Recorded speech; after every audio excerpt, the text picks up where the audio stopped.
श्री सद्गुरूंना वंदन, परमश्रद्धेय मंदाताईंना वंदन, आदरणीय प्रकाशशास्त्री मुळे काकांना वंदन, सगळे ज्येष्ठ मार्गदर्शक त्यांना वंदन आणि तमसोमा ज्योतिर्गमय अंधाराकडून उजेडाकडे आणखीन पुढचं पाऊल उजेडाकडचं आता आपण टाकतो आहोत.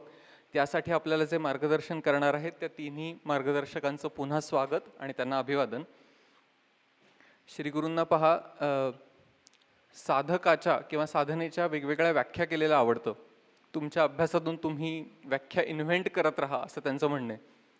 अंधाराकडून प्रकाशाकडे साधक कुणाला म्हणावं? अंधार म्हणजे मनात स्वार्थ, तिरस्कार, द्वेष, असूया, आत्ता आपण जर पाहिलं सुखाने हुरळून जाणं, मीपणा, ह्या अंधाराचा ज्याला वीट आलेला आहे, माझ्यात जो अंधकार आहे हा नको मला, आणि प्रकाश म्हणजे श्रीगुरूंचं लाडकी ट्रेन, शांती, तृप्ती, समाधान, आनंद आणि निर्भयता, हा उजेड ज्याला हवा हवासा वाटतो त्याला म्हणायचं साधक. आणि खऱ्या साधकाची या उजेडाकडे पावलं झपझप पडत असतात, परंतु कुठेतरी स्पीड कमी होऊन जातो, कुठेतरी मार्गदर्शन लागतं आपल्याला. म्हणून अशा या परिसंवादाची सोय आहे. सुरुवातीचा एक तिघांनाही ओपनिंग कमेंट असा प्रश्न की जो साधक आहे उजेडाकडे झपझप पाऊल टाकणारा, तर ही पावलं टाकताना त्याने कोणतं वर्म, परमार्थाचं कोणतं वर्म त्याने सांभाळावं किंवा लक्षात ठेवावं असं अगदी एका शब्दात थोडक्यात सांगता येईल ते आम्हाला सांगावं. आपण सुनील दादांपासून सुरुवात करू.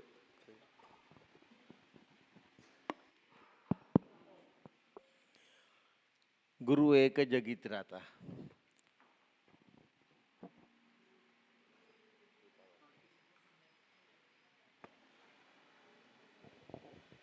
जय जय रघुवीर समर्थ. परमपूज्य डॉक्टर काकांना विनंती करते की काका मला वाचवा. मंदाताईंना विनंती करते की माझ्या पाठीशी राहा. आदरणीय प्रकाशशास्त्रींना विनंती करते की शास्त्रशुद्ध मुखातून काही बाहेर पडू द्या. आणि समस्त आचार्यांनाही मनपूर्वक वंदन करते. उपस्थित असणाऱ्या सर्व साधकांना मनपूर्वक अभिवादन करते. मंदाताईंच्या एका काव्यातून उत्तर देते आत्ताच्या प्रश्नाचं. सुबोध सुवाचनाशिवाय काहीही परमार्थ सिद्धीला जात नाही. सुबोध वचना वाचुनी वाया बा पसारा साधनांचा. या मार्गात जायचं असेल तर संत संग जे आहे ते अत्यंत मस्ट आहे. आणि दासबोधामध्ये पण एक ओवी आहे, त्यामध्ये समर्थही आपल्याला सांगतात की जयास वाटे देव पाहावा तेणे सत्संग धरावा, सत्संगावीण देवादी देवा पाविजेत नाही. ताई.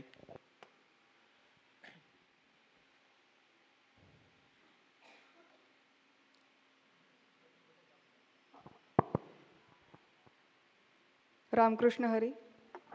सर्वांना वंदन करते. परमार्थाचं साधनेचं वर्म एका शब्दामध्ये परमपूज्य डॉक्टर काकांनी सांगितलेले 4 शब्द आहेत. Be happy and stay happy. थांबा, आता आपण आत्ताच आलेल्या उत्तरांचं जिस्ट काढूया.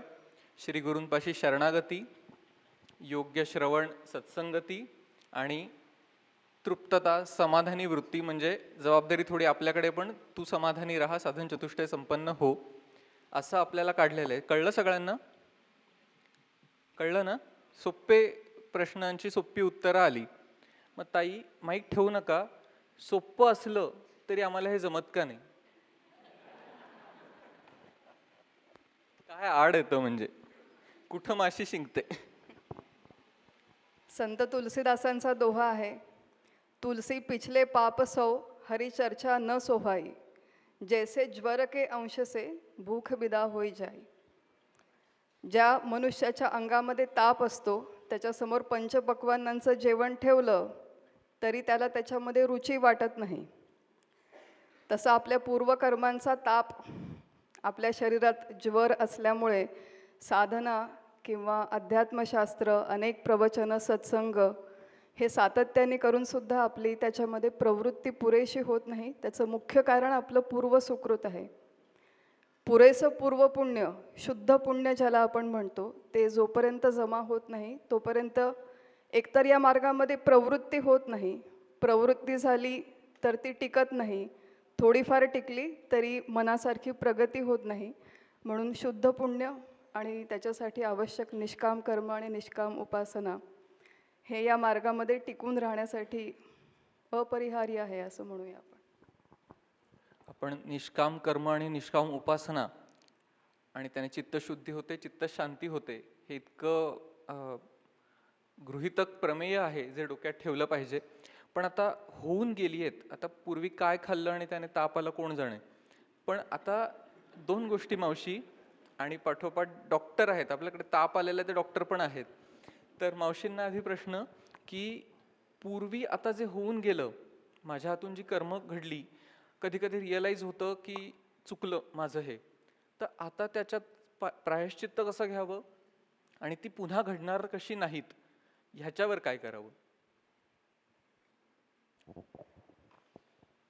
मनुष्य प्राणी हा स्खलनशील आहे असं डॉक्टर काकांचं एक उत्तर आहे, की कितीही ठरवलं तरी चुका ज्या आहेत त्या कळत नकळत आपल्या हातून होत जातात.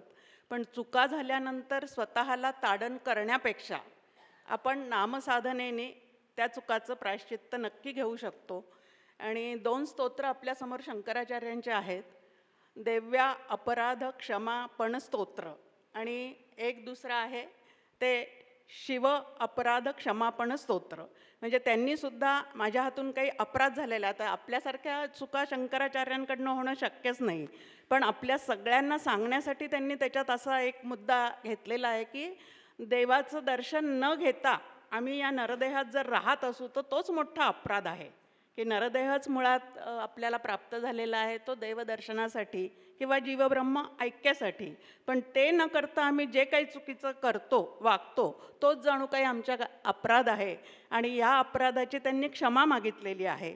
म्हणजेच पश्चाताप तीर्थामध्ये आपण न्हाऊन निघावं, परत ती चूक होऊ नये म्हणूनही प्रयत्न करावा. आणि जिथं आपण कुठं कमी पडतो असं वाटत असेल तसं अक्षदाम समर्पयामी, तसं नामाम समर्पयामी, की जिथं काही चुका घडतात तिथं नाम घ्यायचं, रामकृष्ण हरी म्हणायचं. डॉक्टर काका म्हणतात नाम हे खोडरबरासारखं आहे. झालेल्या चुका परत होऊ नये म्हणूनही नाम घ्यायचं, झालेल्या चुका नाहीशा करण्यासाठी सुद्धा नामच घ्यायचं. आणि नाम पतिता पावनपण असं डॉक्टर काकांनी सांगितलेलं आहे. आणि आपल्यासमोर त्याचं उदाहरणसुद्धा आहे वाल्याचा. वाल्मिकी ऋषी होतो, तोही कितीतरी अपराध त्याच्याकडनं घडलेले आहेत, गुन्हे घडलेले आहेत, पण तरी संत संगतीचा लाभ झाला, नामसाधन मिळालं आणि ते नाम निष्ठेने घेतल्यामुळे वाल्याचा वाल्मिकी झाला. त्यामुळे आपणही तसे होऊ शकतो असं सकारात्मक विचार करून झालेल्या चुकांचं ताडण करत बसण्यापेक्षा नाम वाढवण्याचा प्रयत्न आपण जरूर केला पाहिजे.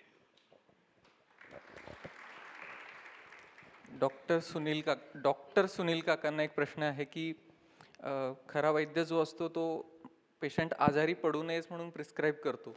तर आम्हाला अशी काहीतरी गोळी संतांनी कुठली दिलेली आहे की माझी कर्म योग्यच होतील ज्याने मला ताप होणार नाही, हे मी कसं ताडून पाहावं की माझी कर्म योग्य चाललेली आहेत? काय पथ्य काय आहेत कर्मांची अशी की ज्याने ताप होणार नाही? तुमच्या मगाच्या प्रश्नाला धरून याचं उत्तर देतो.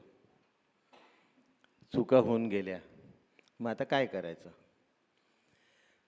सरळ सरळ शरण जायचं की डॉक्टर साहेब तुम्ही आम्हाला हलकं खायला सांगितलं होतं पण मी बटाटे वडे खाल्ले, मग आता मी काय करू?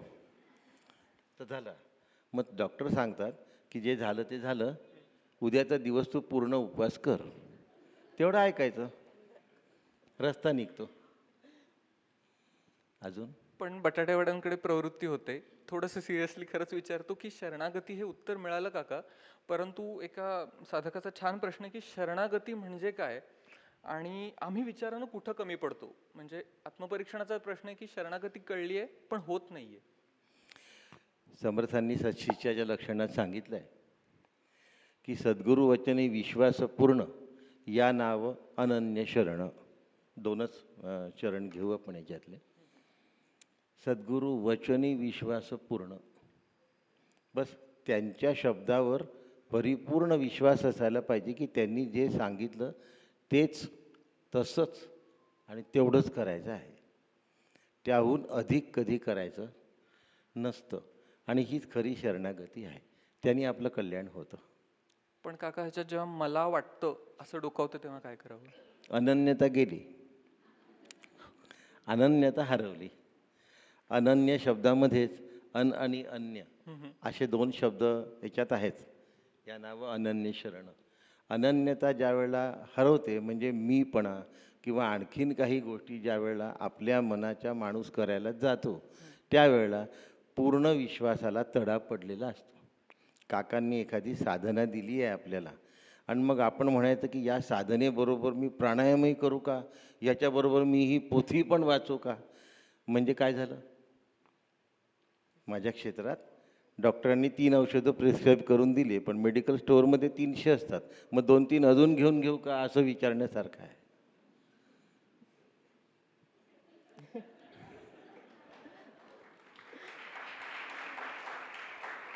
मग मुक्ताताईंना विचारायचं की हा काय म्हणायचं ह्याला, म्हणजे ही जी आपली प्रवृत्ती होते, अहंकार म्हणायचा का काय म्हणायचं ह्याला? स्वबुद्धीचं गाढव म्हणायचं. स्वबुद्धीच्या गाढवाने आपण विचार करतो तेव्हा जे सद्गुरूंनी सांगितलं त्याच्यामध्ये अनेक फाटे निर्माण होतात. आणि ते फाटे निर्माण व्हायचे नसतील तर आधी मुळात आपण योग्य सद्गुरू आपल्या सगळ्यांना इथे लाभले असतील, लाभले नसतील तर ते प्राप्त करावेत. सद्गुरूंकडून योग्य मार्गदर्शन घ्यावं आणि एकदा मार्गदर्शन प्राप्त झालं की त्याच्यावरती परत स्वबुद्धीच्या गाढवावर बसून विचार करू नये. जे सांगितलं, जेवढं सांगितलं, जसं सांगितलं तेवढं सातत्याने करत राहणं. इथे अनेकदा शिवगडच्या इथे आपल्या बरेच मागचे वर्ष आपले सद्गुरू परमपूज्य डॉक्टर काका संध्याकाळच्या वेळामध्ये येऊन इथे बसत असत आणि अनेक साधक इथे येऊन त्यांना प्रश्न विचारित असत. काही काही वेळेस जेव्हा आम्ही उपस्थित होतो तेव्हा एक लक्षात आलं की बरेच साधक येऊन तेच प्रश्न परत परत विचारतात. त्याच्यामध्ये एक प्रश्न हा नेहमी सामान्य कॉमन असायचा की काका आम्ही इतक्या वर्षांपासून ही साधना करतो, हे नाम घेतो तुम्ही दिलेलं, परंतु पाहिजे तशी प्रगती अजून होत नाही, आम्ही अजून काय करू? तेव्हा काकांचं एकच उत्तर असायचं की जे सांगितलंय ते करत राहा, एक दिवस जे व्हायचंय ते होऊन जाईल. त्यामुळे सद्गुरूंनी जे सांगितलं ते करत राहायचं, एक दिवस जे व्हायचं ते होऊन जाईल. एवढं आपण फक्त लक्षात ठेवूया. मुक्ताताईंनी सांगितलं त्याच्यामध्ये तेल आम्ही च लावतो, तेच करायचं, दुसरं करायचं नाही. एक उदाहरण देतो, नेहमी पाहायला मिळतं म्हणून सांगतो की गुरु देतात नाम आणि मग त्याचं सातत्य राहिलं पाहिजे म्हणून मग मी ते श्वासावर बसू का, कारण माझा श्वास सतत चालू राहतो. आता नाम आहे चेतन आणि श्वास आहे अचेतन जड. मान्य कळलं? आता अचेतन जडाचा चेतनाशी तुम्ही संबंध जोडण्याचा आपल्या मनाने प्रयत्न करता म्हणजे घोड्यावरून आकाशात उडण्याचा प्रयत्न आहे, तो नेहमी फेल्युअर असतो. श्री गुरूंनी जसं सांगितलं तसंच ते नाम घेतलं पाहिजे. आपल्या मनाने त्याला कशाशीही जोडू नका. शरणागती. हे अगदीच क्लिअर झालं की साधनेबाबतीत, वैयक्तिक साधनेबाबतीत आपली बुद्धी चालवायची नाही. पण जयश्री मावशी, असे आपल्याला रोजच्या जीवनात अनेक निर्णय घ्यावे लागतात किंवा अनेक प्रसंग येतात. उदाहरणार्थ, मी घरात न्यूजपेपर बंद करावा का? आता हा निर्णय आणि सद्गुरूंची इच्छा कशी सांगड घालायची? मग विचार तोच चाललाय की ताप शक्यतो होऊ नये, की फाऊल होऊ नये, की कसं रोजच्या जीवनात त्यांना पसंत असलेलं मी करतोय का हे कसं कळावं? आता कुटुंब म्हणल्यानंतर त्यामध्ये मी एकटी नसते किंवा एकटा नसतो. त्यामुळे मी पेपर बंद करणं हे मला शक्य नसतं. मी वाचू नये किंवा अगदी वरच्या हेडलाईन्स जगात राहतो म्हणून थोड्या माहिती असाव्यात म्हणून वाचणं आणि त्यात रमणं यातला फरक ओळखावा. न रमता माहिती असू द्यावी, पण त्यात खूप रमणं हे मात्र आपण नक्कीच सोडलं पाहिजे. कारण त्यात रमून आणि रंगून राहिलेली आपली वृत्ती साधनेकडे लवकर वळली जात नाही किंवा स्थिर राहत नाही. आणि म्हणून व्यवहारात तर या गोष्टी चालणार आहेत, कुटुंब चौघांचं आहे, त्यामुळे हे निर्णय काय आपण एकटे घेऊ शकत नाही. पेपर बंद करणं घरात येणारा, पण मी न वाचणं आणि त्यात न रामणं हे मात्र मी नक्कीच करू शकते. हे जे श्रीगुरूंच्या प्रवचनात 3 RRR येतात, रमणं, रंगणं आणि रेंगाळणं, ह्याला देहाभिमान म्हणायचं का? म्हणजे हे माझं का घडतं? कोणत्याही गोष्टीत मी रमतो, रंगतो आणि रेंगाळतो त्याच्यातच. मी केलेला प्रोजेक्ट असं वैयक्तिक माझंही होतं, किती मोठा केला होता. आता रजोगुण जास्ती असेल तर हे सगळ्या गोष्टी आहेत, आणि सत्वगुणे भगवत भक्ती असं समर्थांचं आपल्याला सांगणंच आहे. तुम्हाला जर भक्ती दृढतेने करून देवापर्यंत पोचायचं असेल तर रजतम मागे सारा, सत्वगुणाचा लावा अंगारा, असं नाथ महाराजांनी पण आपल्याला सांगितलेलं आहे. त्यामुळे आपल्या स्वभावातला सत्वगुण वाढवणे हे साधकाला अत्यंत गरजेचं आहे, आणि तिकडं आपण फोकस केलं पाहिजे. तिकडं जर झालं तर इकडं रंगणारी अंतःकरण वृत्ती श्रीरंगामध्ये रंगायला लागेल, आणि ते जास्ती फायद्याचं आहे पारमार्थिकदृष्ट्या. म्हणजे काय म्हणतात त्याला, मनकवडं हा असा शब्द आहे की हे फार प्रश्न मोघम दिलेले होते अगदी सांगायचं तर, पण खरोखर मनातले प्रश्न आता खरंच. पुढचा प्रश्न मुक्तादी तुम्हाला असा आहे, एका मुमुक्षूंनीच कदाचित हा विचारला असावा की मला देवाधर्माची, प्रवचनांचीही आवड आहे, पण प्रामाणिकपणे ती प्रपंचापेक्षा कमी आहे. म्हणजे नाटक, सिनेमा, गप्पा गोष्टी हे जास्त आवडतं. तर इथली आवड तिथल्या आवडीपेक्षा कशी वाढवावी? इथली म्हणजे देवाची, श्रीरंगाची.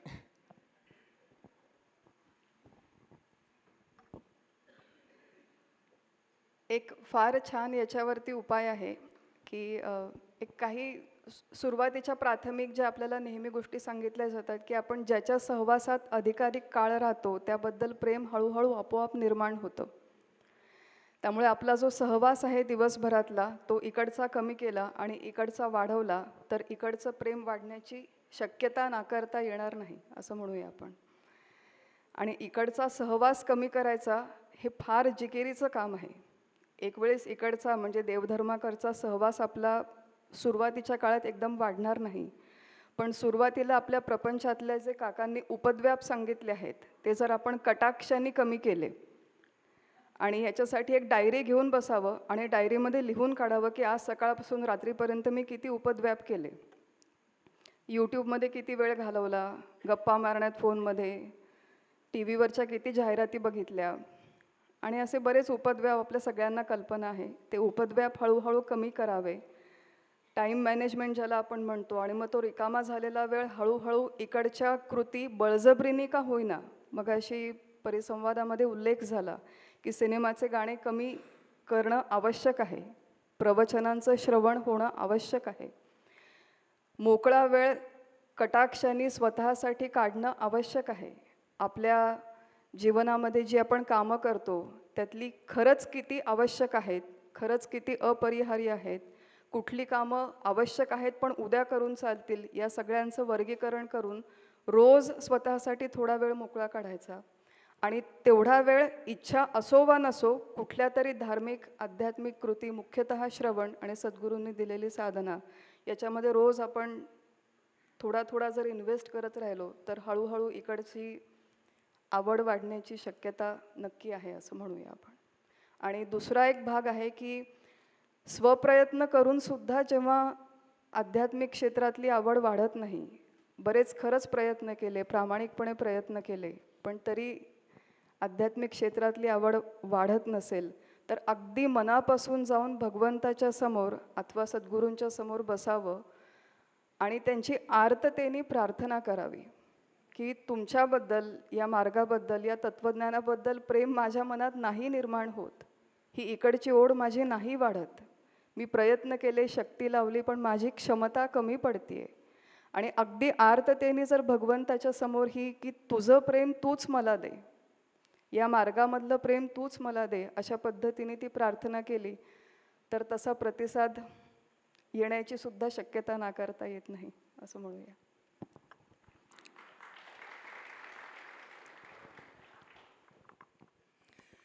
प्रत्येकाने आपले पॉझिटिव्ह आणि निगेटिव्ह पॉईंट्सचा अभ्यास करून ठेवलेला असतो. माणसाला सगळं माहीत असतं, फक्त बाहेर तो दाखवताना तसं दाखवत नसतो. पण सगळ्या माहीत असलं आपली निगेटिव्ह साईड, पॉझिटिव्ह साईड. काकांनी जेव्हा मला सांगितलं, माझं उदाहरण देतो, की बा वर्तमानपत्र वगैरे याच्यात वेळ जायला नको आहे आपला, थोडीफार माहिती असली तर ठीक आहे.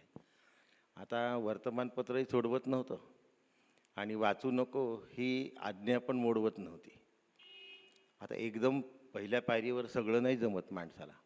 मग मी काय केलं, मला थोडासा शॉर्ट साईटचा प्रॉब्लेम आहे, म्हणजे जवळचं वाचायला मला चष्मा लागतो. मग वर्तमानपत्र तो फेकायचाच घरात. त्यावेळेला चष्मा न घेता ते पाहायचं. त्याच्यामुळे फक्त असे हेडलाईन्सच दिसायच्या, बाकीचं काही दिसायचं नाही. असं काही दिवस हेडलाईन्स पाहता पाहता खालचे संदर्भ आपल्याला लक्षात येईनासे झाले, की पुढे ते हेडलाईन्समध्येही फक्त तरुण भारतच दिसायचा. हळू सोडून दिलं सगळं, आपोआप सुटलं ते. अशा युक्त्या आपल्यासाठी आपण करायच्या. प्रत्येक ठिकाणी विवेक वगैरे असं करत बसण्यापेक्षा आपल्या युक्त्या आपण करून रस्ता काढून घ्यायचा. सायकल चालवायची आहे तर समोरचा ब्रेक पहिले नाही मारायचा, मागचा ब्रेक पहिले मारायचा, मग समोरचा मारला तर ठीक आहे, न मारला तर ठीक आहे.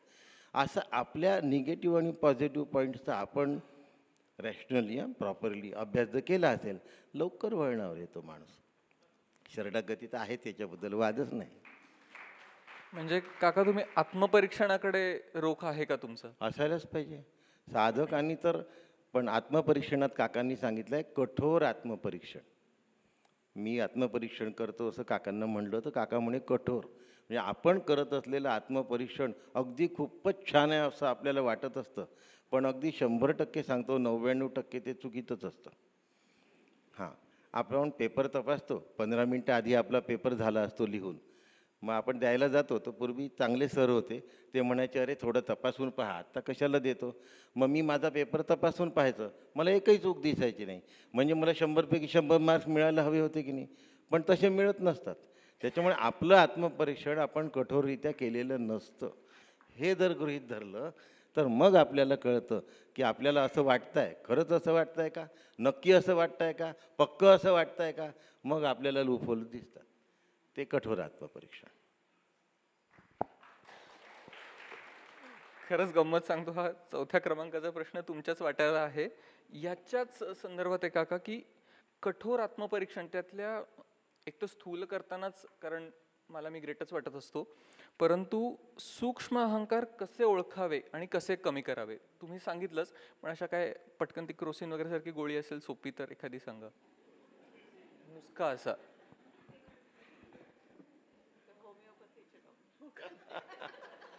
माफ करा, मग म्हणून मी सूत्रसंचालकाचा अभ्यास कमी आहे. म्हणून मी गोड भाषेत सांगेन.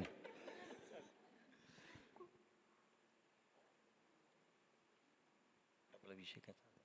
सूक्ष्म आत्मपरीक्षण, अगदी माझ्यातले बारीक बारीक उवा कशा काढायच्या मनातल्या.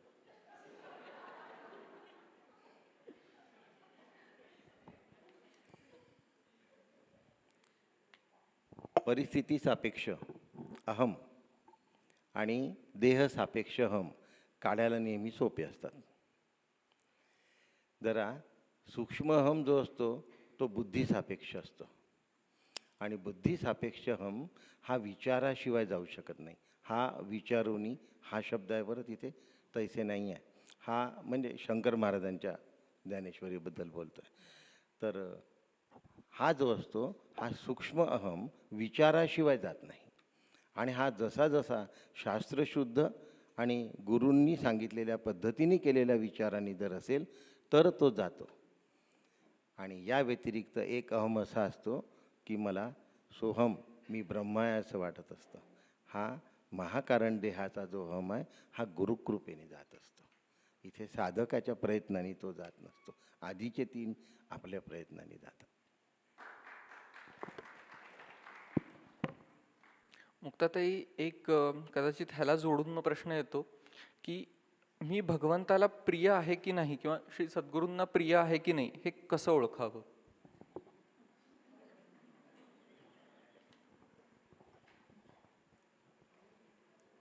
खूप वेगवेगळ्या स्तरावर उत्तर देता येईल खरं, पण आपण वेळेच्या मर्यादेत देऊया.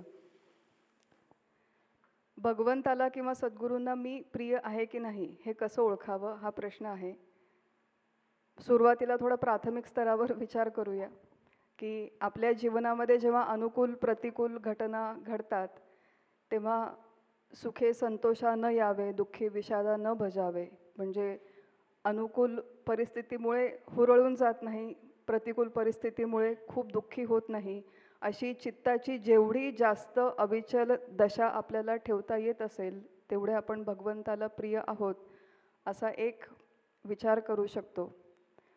मनामध्ये विकारांचं प्रमाण जेवढं कमी होतं, तुलना, स्पर्धा, मत्सर, हेवेदावे, रागराग, चिडचिड, भुणभुण, कुरकुर जेवढी कमी होते, विकार खरोखर कमी होतात, शांती, तृप्ती, समाधान वाढीस लागते, तेवढे आपण भगवंताला, सद्गुरूंना प्रिय आहोत असाही विचार करता येतो. साधकावस्थेमध्ये असताना आपल्या जेवढ्या जास्त परीक्षा घेतल्या जातात, तेवढे आपण भगवंताला आणि सद्गुरूंना जास्त प्रिय आहोत असाही विचार करता येतो. आणि भगवंताला किंवा सद्गुरूंना मी प्रिय असावं हा विचार जेव्हा आपला गळून पडतो, तेव्हा आपण खऱ्या अर्थाने भगवंताला आणि सद्गुरूला प्रिय आहोत असाही विचार करता येतो. आपणा दोघांना काही ह्याच्यात ॲड करायचं असेल तर, कारण प्रश्न फार छान आहे. बरंच सविस्तर उत्तर दिलेलं आहे मुक्ताताईंनी. तेनत्वम, तस्यत्वम आणि तत्वम. त्याच्यामुळे तेनत्वम आणि तस्यत्वमपर्यंत आपण आवडते आहो असं वाटत असतं, पण तत्वम झालं की खरंच अहम सच मम प्रिय हा इथे आपण जाऊन पोचतो. श्री गुरूंच्या आज्ञेत राहणारा जो शिष्य आहे तो श्री गुरूंना नेहमीच प्रिय असतो. दास्यभक्तीपर्यंतचे सगळे प्रयत्न आपल्याकडनं असतात, पण जेव्हा त्याला सख्यभक्ती म्हणून साथ येते तिकडून, त्यावेळेला आपण त्यांना प्रिय झालेले आहो आणि या सख्यत्वानंतर आत्मनिवेदन सहजच आहे. मला वाटतं मग मावशी, जसा साधकाचा अहंकार कमी होत जाईल तसे तो सद्गुरूंना प्रिय होईल असं आपल्याला म्हणता येईल. तर एक प्रश्न आला आहे की माझा अहंकार कमी होत आहे हे कसं मला ओळखता येईल?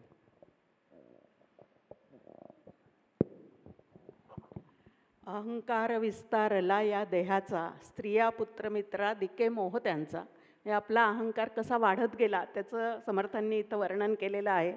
आणि हा मोह जसा जसा आपला कमी होत जाईल, मी माझेचा, तसं तसं देह तादात्म्य आपलं सुटतंय की नाही, कर्तृत्व भोक्तृत्वाचा अहंकार सुटतोय की नाही, हे आपण आपलं तपासल्याशिवाय आपला देहाभिमान कमी झाला की नाही हे कळणं शक्य नाही.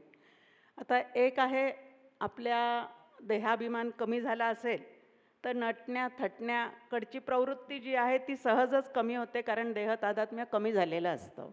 भव्य दिव्य कार्य आपल्याकडनं घडल्यानंतरही त्या ठिकाणी ते भगवंतानी माझ्याकडनं करून घेतलेलं आहे, त्याच्या प्रेरणेने झालेलं आहे, असा जर माझ्या ठिकाणी तो भाव असेल तर कर्तृत्व भोक्तृत्वाचा अहंकारही सहजच सुटून जातो.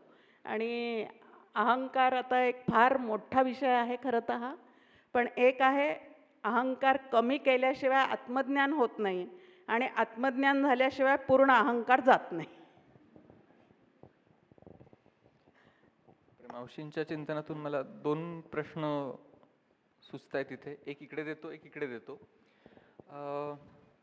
मुक्ताताईंना पहिला की मग हा अहंकार कमी करण्यासाठी श्रद्धा, की माझ्या श्रीगुरूंनी करून घेतलं, निदान कर्तृत्वाचा तरी अहंकार गेला, तर ही श्रद्धा फार मदतीला येते. तर ती आमची श्रद्धा म्हणजे काय आणि ती कमी पडते, ती कशी वाढवावी? एक परमपूज्य काकांचीच कथा आहे, छोटीशी गोष्ट आहे, त्याच्यावरून समजावून घेऊया. फार पूर्वी, एक 7-8 वर्षांपूर्वीची गोष्ट असेल, जेव्हा आपल्या सद्गुरूंच्या वाङ्मयाच्या इंग्रजी अनुवादाचं कार्य चालू होतं. त्याच्यामध्ये मुख्यतः भगवद्गीतेचा अनुवाद सुरू होता आणि काका सर्व बघायचे नाही, परंतु 3-4 महिन्यातून एकदा त्यांच्याकडे येणं झालं की त्यातले काही ठराविक अनुच्छेद जे आहे, ज्यांचा अनुवाद झालेला आहे, ज्याच्याबद्दल आम्हाला खात्री नाही, असे घेऊन यायचो आम्ही, की एवढे फक्त तुम्ही तपासा अशी विनंती करायचो आणि हे बरोबर झालं आहे का अनुवाद एवढं बघा. त्यातल्या काही ठराविक गोष्टी ते बघत असत. एक दिवस हे बघत असताना एका शब्दाच्या इथे ते बराच वेळ थांबले आणि म्हणाले की हा शब्द अनुवादित झालेला बरोबर नाही आहे. त्या काळामध्ये ChatGPT वगैरे असे प्रकार नव्हते आणि म्हटलं की आता दुसरा कुठला शब्द घ्यायचा. असं त्यांना आम्ही विचारलं. तेव्हा काका डोळे बंद करून शांतपणे बसले आणि त्यांनी अगदी चपखल बरोबर योग्य शब्द सांगितला तिथे. आणि तो त्यांच्याकडून ऐकल्यावरती खूप आश्चर्य वाटलं आणि त्यांना म्हटलं की काका तुम्हाला बरोबर या वेळेला हा शब्द कसा काय सुचला, मराठीच्या ऐवजी इंग्रजी शब्द. तेव्हा काकांनी तत्क्षणी उत्तर दिलं की ईश्वराचं नियोजन होतं म्हणून हा शब्द आत्ता या क्षणी माझ्या मनामध्ये आला. एक शब्द जो सुचला त्याचं सुद्धा क्रेडिट ते स्वतःकडे घ्यायला तयार नव्हते की हा शब्द सुचला कारण की ती ईश्वरी योजना होती. सटवीची ये राती जेवी न विसंबीजे वाती, की तो आहे आपल्या जीवनाच्या प्रत्येक घटनेमध्ये, ती आपल्या वैयक्तिक स्तरावरची असो, ती आपल्या कौटुंबिक स्तरावरची असो, अनुकूल प्रतिकूल असो. बऱ्याचदा असं होतं की आपल्याला आपल्या वैयक्तिक घटना नाही जीवनातल्या, परंतु मोठे जे सामाजिक राष्ट्रीय स्तरावरच्या आपण घटना बघतो, जंतर मंतरवरचे काय प्रोटेस्ट वगैरे चालू आहेत, जे काही आपण अशा भानगडी बघतो राष्ट्रीय आंतरराष्ट्रीय स्तरावरच्या, ते सगळं बघताना खरंच देव आहे का असा प्रश्न पडतो. आणि देव असेल तर हा एवढा मोठा गोंधळ समाजात का सुरू आहे, कसा काय सुरू आहे, असे प्रश्न आपल्याला पडतात साधकावस्थेमध्ये. आणि त्याच्यामुळे आपलं मन दूषित होतं, खट्टू होतं थोडंसं. ते होऊ नये म्हणून आपलं व्यक्तिगत स्तर असो, व्यावसायिक, कौटुंबिक, सामाजिक, राष्ट्रीय कुठलंही जीवन असो, ईश्वर निर्णयो तो आहे, त्याचं लक्ष आहे आणि त्याच्या योजनेने हे सगळं सुरू आहे. असं जर सातत्याने अस्ति इति उपलब्धव्यः, तो आहे, तो आहे, तो आहे, त्याची योजना आहे, हे जर आपण सातत्याने विचार केला तर श्रद्धा वाढीस मदत होईल. आणि आपल्या सद्गुरूंचे जे आदर्श आहेत किंवा त्यांची चरित्र वाचली, त्यांच्या गोष्टी ऐकल्या, तर त्यातून देखील ही श्रद्धा वाढीस लागू शकते. अजून मावशींच्या चिंतनातून जो आला होता मुद्दा आणि हा श्रद्धेचा मुद्दा दोन्ही जोडून घेतो सुनील काका, की जोपर्यंत माझं आत्मज्ञानाकडे प्रवृत्ती होत नाही तोपर्यंत देहाभिमान कमी होणार नाही. आणि श्रद्धेचंही तसंच आहे की श्रद्धाही माझी निर्भेळ होणार नाही. आत्मज्ञान, उदाहरणार्थ गीतेत, भगवद्गीतेत आत्म्याचे डिफाईन करणारे काही श्लोक आहेत की आत्मा अकर्ता आहे किंवा अविनाशी आहे, नित्य आहे. दुसऱ्याच अध्यायात येतं सगळं. आता मगाशी थिअरी प्रॅक्टिकलचा विषय झाला की ह्या श्लोकात आहे एक तर आत्मा हा नावाचा काही कोणी प्राणी दिसत नाही, अमूर्त, तो नित्य, अविनाशी, अकर्ता आहे, हे मी समजून घेतलं तर माझ्या त्याच्या जीवनात काय उपयोग, कसा उपयोग, आणि हे श्रद्धा, शरणागती या सगळ्यासाठीच हा उतारा आहे का, कसा होऊ शकतो?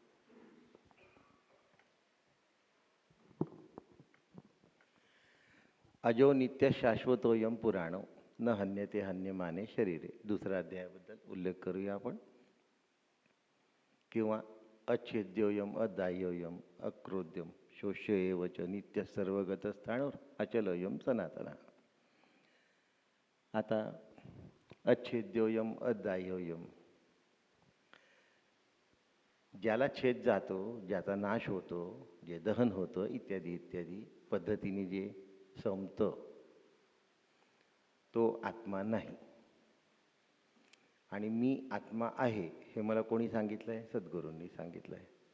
त्या दिवसापासून माझा वचनी पूर्ण विश्वास.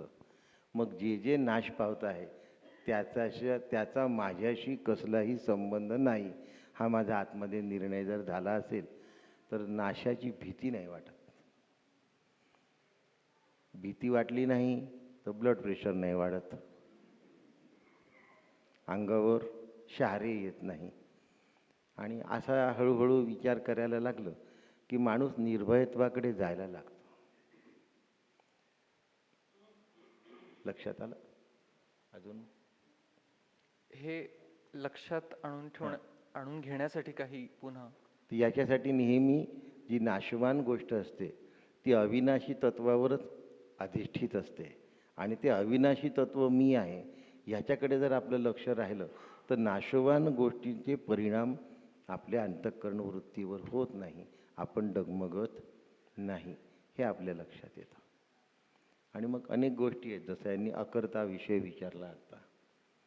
आता करोनी काहीच न करीती मुकुंदराज सांगतात, किंवा परी अकर्तृत्वी चतुर, अनेक ओव्या आहेत त्यांच्या, फक्त मी अकर्ताच्या संदर्भातलं चरण त्यातलं घेतो आहे.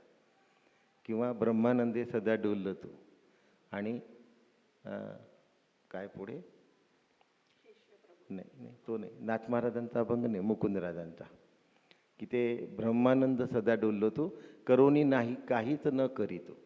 अशा पद्धतीने कार्य करतात, पण त्या कार्याचा परिणाम स्वतःकडे, परिणामाचा विचार करत नाही आणि कर्तृत्वाचाही विचार करत नाही. एकदा काकांनी भगवद्गीतेचा गडावर घेतलं होतं आणि निमित्त मात्र भव सव्य साचीना सांगताना आपण आपल्या घरात निमित्त मात्र आहो असं वाटलं. त्यांनी मला इतकं वाईट वाटलं की अरे मी एवढं करून राहिलो आणि मी निमित्त मात्र कसा. मला म्हणजे खरोखर दुःख झालं आणि वाईट वाटलं मला. आपण एवढं करतो आणि काका तर म्हणतात की तू तो फक्त निमित्त मात्र आहे. मग फिरायला जाताना मी काकांना म्हटलं की काका तुमच्या बोलण्याने फार वेदना होतात आणि खूप त्रास होतो. तर म्हणले काय झालं. तर म्हटलं तुम्ही म्हणले ना निमित्त मात्र आहे, एवढं करत असताना मी निमित्त मात्र आहे हे तुमचं वाक्य काही मला सहन होत नाही. तर मग मला म्हणाले तू योग्य पद्धतीने विचार आणि साधना करतो आहेस यात हे द्योतक आहे. म्हणून सद्गुरूंचा शब्द आपल्या हृदयाला भिडवून घ्यायचे आणि ते फक्त माझ्यासाठी प्रवचन करतात आहे एवढं लक्षात ठेवायचं. एवढ्या सगळ्या मॉबला सांगण्यासाठी काका मंदाताई बोलतात आहे असं कधी विचारच करायचा नाही. फक्त माझ्यासाठी बोलतात आहे एवढाच विचार करायचा. त्यांनी आपला फार लवकर काय होतं,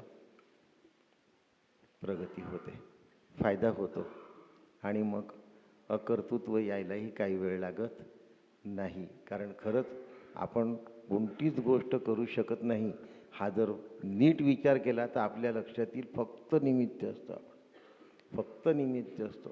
प्रॉपर डायग्नॉसिस केलेलं असतं, त्यानंतर प्रॉपर मेडिसिन दिलेलं असतं, पण बॉडी रिस्पॉन्स मिळत नाही. तेव्हा इतकं सगळं प्रॉपर होऊनसुद्धा पेशंट दगावतो. त्यावेळेला मी काही केलं आहे या वाटण्याला काही अर्थ नसतो. आणि जेव्हा रिस्पॉन्स असतो बॉडीकडून तेव्हा आपण केलेली थोडीशी गोष्टसुद्धा उत्तम प्रतिसाद देऊन जाते. पण तो आपण केलेलं नसून तो आलेला बॉडी रिस्पॉन्स असतो, माझं कर्तृत्व नसतं. 2 वाक्य उच्चारली होती.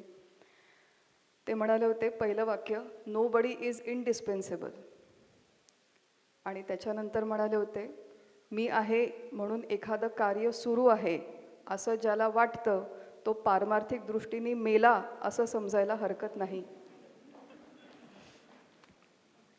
परत एकदा सांगते, नो बडी इज इनडिस्पेन्सेबल आणि मी आहे म्हणून एखादं कार्य सुरू आहे असं ज्याला वाटतं तो पारमार्थिक दृष्टीने मेला असं समजायला हरकत नाही.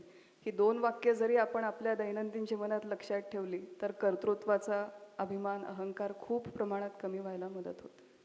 नोबडी इज इनडिस्पेन्सिबल म्हणजे मला काढलं जाऊ शकत नाही, बदललं जाऊ शकत, मी कायम आहे असं मानून घेऊ नये. माझ्यामुळे काहीतरी चालू आहे असं वाटून असा भाव मनात कधीही येऊ नये कुठल्याही स्तरावर. बरोबर.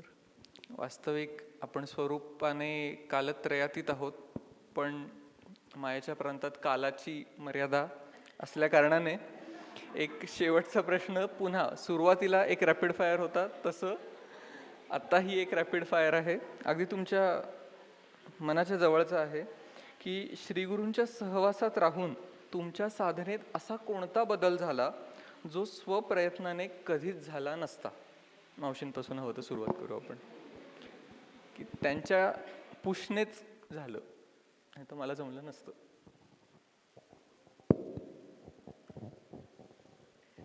परमपूज्य डॉक्टर काकांचे जे सज्जनगडला शिबिरं व्हायचे त्याला साधारणतः 88 सालापासून मी जायला सुरुवात झाली होती. तेव्हा प्रपंच अगदी भर स्वरूपातला होता. माझा मुलं लहान होते, घरात सासूबाई, जाऊबाई, म्हणजे जॉईंट फॅमिली आमची. आणि आतापर्यंत कधी असं प्रपंचातलं काही सोडून बाहेर जायची सवय नव्हती. तर दरवर्षी जाण्याचं तर निश्चय केलेला होता की तेवढं एक तरी आपण वर्षातून एकदा करायचं म्हणून. मग काकांना मी एकदा प्रश्न विचारला. म्हटलं काका मी येते खरी म्हणलं वर्गाला, पण थोडंसं काणकोंड वाटतं म्हणलं की मी जबाबदाऱ्या सोडून येते का किंवा जाऊबाईंवर जास्ती भार टाकते का. तेव्हा काकांनी मला एका वाक्यात सांगितलं की म्हणे घरात जे काय आपलं चाललेलं असतं कुटुंबामध्ये ते कामावरून चाललेलं असतं. घरी जाताना पदर खोचूनच आत जायचं, भांडण्यासाठी नाही हं, काम करण्यासाठी. की पदर खोचूनच आतमध्ये जायचं. आणि तो एक काकांनी दिलेला विचार मला फारच म्हणजे उपयोगात आला. पूर्ण प्रपंच आणि परमार्थ यांची सांगड घालत असताना हे मला फारच उपयोगात आलेलं आहे, की जॉईंट फॅमिलीत राहूनही हे सगळं साधत असताना घरी मात्र कधीही गेल्यानंतर बाहेर मी एवढं करते तेवढं करते असं सांगायचं नाही आणि घरात आपण गृहिणी आहे हे विसरायचं नाही. ह्याच्यामुळे सासू जाऊबाई असतानाही आनंदातच राहिले आणि सून आल्यावरही विशेष हं आता. की सून आल्यानंतर सुद्धा हा जो काकांनी सांगितलेला भाग आहे तो मी अगदी मनापासून ते आचरणात आणते. की घरी गेल्यानंतर जसं आपण बाहेर चपला काढतो तसं बाहेरचं सगळं बाहेर ठेवायचं आणि घरात फक्त आपण एक गृहिणी आहोत आणि गृहिणी म्हणून जी कर्तव्य कामं करायची असतात ती आनंदाने करायची. आणि त्यामुळे आतापर्यंत प्रपंच आणि परमार्थ अशी सांगड मला छान घालता आली, जी काकांनी ही सांगितलं नसतं तर कधी जमलं नसतं. एकाच कुठल्या तरी गोष्टीकडे आपण ओढलं जातो आणि मग बॅलन्स ठेवणं कठीण जातं. पण काकांमुळे हा खूपच फायदा झाला. खूप छान. काका, सुनील काका,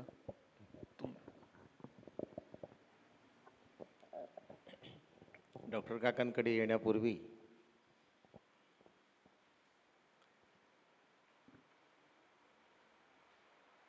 ध्यानधारणा शक्तिपात साधनेतून मी करत होतो. माझा असा कुठल्या व्यक्तींशी किंवा महापुरुषाशी संबंध आला नव्हता. पण ही गोष्ट खरी आहे की नाही तपासण्यासाठी असं सांगितलं होतं की या दिवशी इतके वाजता जर तुम्ही असं बसलात तर तो होतो तुम्हाला शक्तिपात. म्हटलं हे कसं काय खरं आहे, होऊ शकत नाही. म्हणून मी बसलो.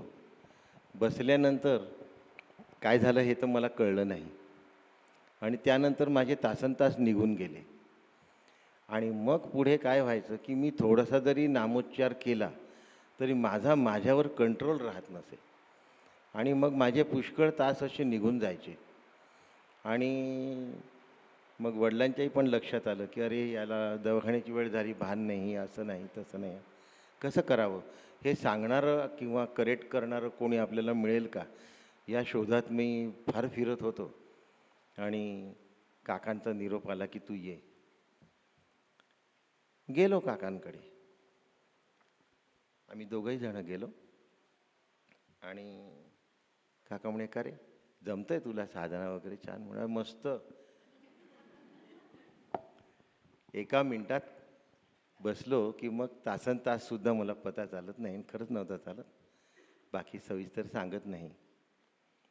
म्हणे मला करून दाखव मग आता. 1 मिनिटात जमेल आहे. मी म्हटलं 30 सेकंदात जमेल. याचं कारण असं होतं की हातखंड होता. काही मनोगणती मी ती केलेली होती. मला माहिती आहे की ओम नमः शिवाय म्हणत असताना 2दा ओम नमः शिवाय म्हणायचं काम मला पडायचंच नाही. पहिल्या ओम नमः शिवायच्या आतच झालं. काका म्हणले ठीक आहे म्हणून दाखव. 30 सेकंद ठीक आहे. मनापासून तेवढा मंत्र म्हटला आणि भान हरपलं. आम्ही दोघंही होतो आणि काका होते. भान हरपलं. त्यानंतर काही ते भान मला लवकर ताळ्यावर आणता येत नाही तासनतास. काही वेळ झाला. काकांनी पाहिलं आणि माझ्या डोक्यावर हात ठेवला. हात ठेवल्यानंतर ताळ्यावर आलं सगळं गाढं. आणि मग त्यांनी मला सांगितलं की जे येतं ते छानच आहे. आणि माझा खात्री होती की इतकं छान आपली साधना जमते आहे. आपल्यासारखी साधना फार दुर्मिळ आहे की जे आपल्याला जमते आहे. त्याचा मला खूप गुदगुल्या व्हायच्या, आतमध्ये आनंद व्हायचा. कारण तो आनंदच होता खऱ्या अर्थाने. पण मग मी काकांशी जेव्हा बोललो तेव्हा काका म्हणाले की तू मंत्राचं उच्चारण केल्यानंतर ते येत आहे आणि काही वेळाने ते जात आहे. जे येतं आणि जातं त्याला अवस्था म्हणशील की स्थिती म्हणशील. जे अखंड राहतं त्याला स्थिती म्हणतात आणि जे येतं आणि जातं त्याला अवस्था असं म्हणतात. आणि अवस्था ज्या असतात त्या टिकाऊ नसतात आणि जे टिकाऊ नसतं त्याच्यामध्ये तू रमलायस. आता मला पटलं की अरे आपण ज्याच्यामध्ये रमलो, गोड वाटायचं ती ध्यानसाधना, असं म्हणजे बाहेरच्या वस्तूमध्ये नव्हतंच रमलेलं. ती खूप गोड वाटत असे आतमध्ये. पुन्हा कधी डोळे उघडू नये, हातपाय बाजूला करू नये, मांडी बदलू नये, असं सगळं तासनतास जात असत. पण म्हणे जे येतं आणि जातं ती अवस्था आहे, ती स्थिती असू शकत नाही. तुला अवस्था हवी आहे की स्थिती हवी आहे? मी म्हटलं काका मला पटलं, आणि आता अवस्थेच्या मागे मला नाही लागायचं, मला स्थितीच्या मागे लागायचं आहे. म्हणे छान. पुन्हा डोक्यावर हात ठेवला आणि म्हणे तुझा अनुग्रह झाला. आता त्यावेळेला पाकिट नेलं नव्हतं, आरती नाही, हार नाही, तुरे नाही, काहीच नाही, काही माहितीच नव्हतं असं काही होणार होतं म्हणून. मग मी म्हटलं की तुम्ही एवढं सगळं म्हणता, पण माझा अनुग्रह झाला हे मला कसं कळेल? तुम्ही म्हटलं तो पहिला दिवस, लक्षात ठेवा काकांची असा छान मोकळं करायचा. तर ते म्हणले तू म्हणला ना अवस्था आणि स्थिती यातला फरक, आता तुला स्थिती हवी आहे, मग तुला स्थिती मिळालीच हवी. कशी मिळणार? तर बाहेर गार्डन पाईप होता, तर म्हणे बघ बाहेरून फोर्सनी पाणी येत आहे, लोखंडाच्या पाईपमध्ये आलं आहे ना नळापर्यंत, आणि तिथून जो गार्डन पाईप आहे त्याच्यातून पाणी येतं, तेव्हा तो पाईप असा असा हालतो आहे, असा तू हालत होतास, असं तुझं शरीर होतं. यानंतर हे होणार नाही, तू करून बघ, तर तुझा अनुग्रह झाला हे सिद्ध होईल. आणि मग मी तिथे बसलो. त्यानंतर पुन्हा अशा शरीराच्या कुठल्याही हालचाली नाही, म्हणजे आउट ऑफ कंट्रोल काही नाही. अनुग्रह झाला याची पण मी खात्री करून घेतली, आणि त्या दिवशीपासून त्या आनंदाचा खंड राहायला लागला. विलक्षण. ताई,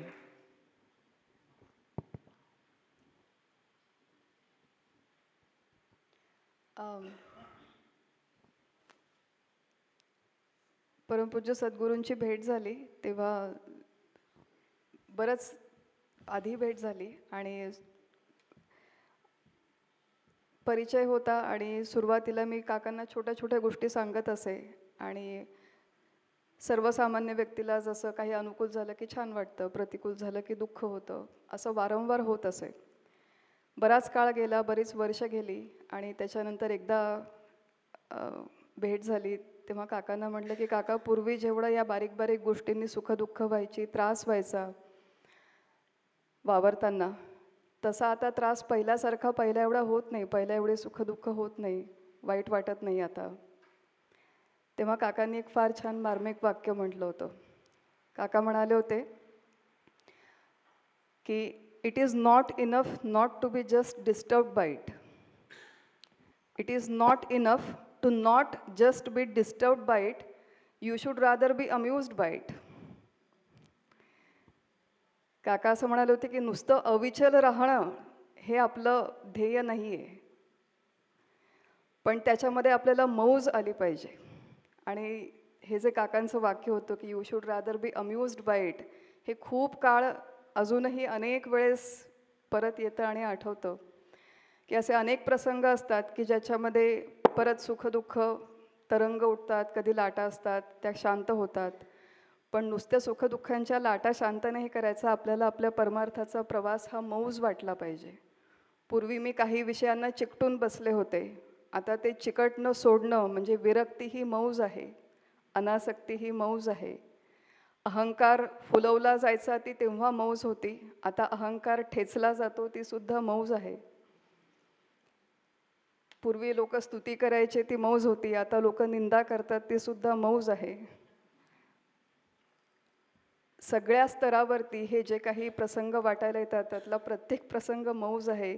आणि त्यालाच जोडून काका एकदा म्हणाले होते की the world is an amusement park and every event is an amusement. तसं प्रत्येक इव्हेंट ही अम्युजमेंट म्हणून आपण बघायला लागलो की परमार्थसुद्धा आपला खूप छान होतो, हा प्रवास छान होतो. आणि असा छान मजेमध्ये करण्याचा हा प्रवास आहे, हे केवळ काकांच्या मार्गदर्शनामुळे समजलं म्हणूया, किंवा हळूहळू आत्मसात होत आहे असं म्हणूया.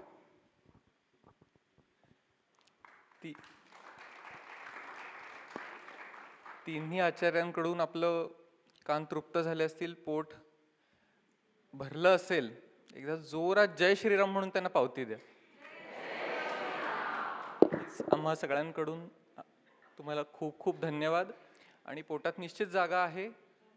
थर्ड कोर्स पुढचे आचार्य आपल्याला वाढतील. तुर्तास ह्या सत्राला विराम देऊया. पुन्हा एकदा मार्गदर्शकांचे खूप खूप आभार. रामकृष्ण हरी.